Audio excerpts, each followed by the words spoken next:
Thursday, the 20th of January. This is Year 3 Reading for Meaning lesson. We're going to read through the text. We're going to practice some questions aloud, not written down, and then we're going to have some questions to complete in your books, an extension activity, and then submit work. Again, our book is Ned and Detectives.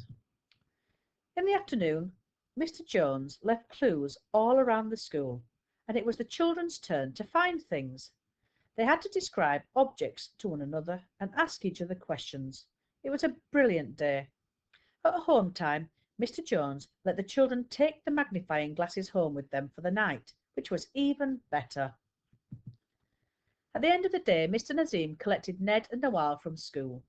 He smiled when he saw two real-life detectives in the car. Ned was staying for tea at Nawal's house, which meant they could carry on being detectives for the rest of the night. "I know the first thing we can do," said Ned. "We can find my missing hat and scarf." So as Mr. Nazim unpacked the shopping from his car, detectives Ned and Nawal raced next door into Ned's garden, carrying their magnifying glasses proudly in front of them. So pause the video here while we have a think about these questions. The text is there for us to look for the answers.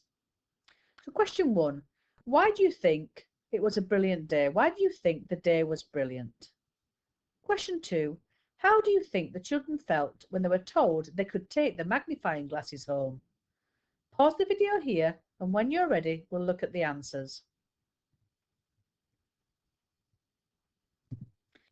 So the answers then, the day was brilliant because they got to do fun things like leaving clues and finding things. They were pretending to be detectives. What fun is that? For question 2, the children were excited when they were told that they could take the magnifying glasses home. So you can see that they were excited. They could be happy, they could be overwhelmed, they could be joyous, any of those words that mean excited. Once again, you don't have to write any answers down, just have a think about this question. Do you think Mr. Nazim and the children were feeling the same? Have a think about Mr. Nazim having to take the shopping out of the car. Also have a think about Mr. Nazim thinking that he'd smiled when he saw two real-life detectives. So I think that Mr. Nazim was feeling happy, but the children were feeling excited. Okay, he was happy because he smiled. We could also think that Mr. Nazim might be feeling a little bit frustrated that he's having to unpack the shopping while the detectives get to carry on and do their investigating. So now write the date and the LO in your books.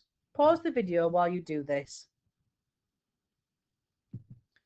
So pause the video on the slides. Here are some questions for you to do in your book. Remember to write in full sentences using capital letters and full stops. The answers are in the text on the left. Pause the video and continue when you're ready. Here is another question for you to complete in your book. Pause the video and when you're ready, click to continue. So for our optional task today, our extension task, we're looking at verbs, and verbs are doing words like run, ask and eat. And in part of the book that we've just read, it said the children raced into the garden, which is a more exciting way to tell us that they ran. A more exciting way to say to eat would be chomp or gobble. Can you think of some verbs? And then can you think of other ways of saying it which are more exciting? Well done for today. Please check your answers before you send them to me and take a clear photograph. Once I've received it, I will mark it and send you some dojos. Thank you.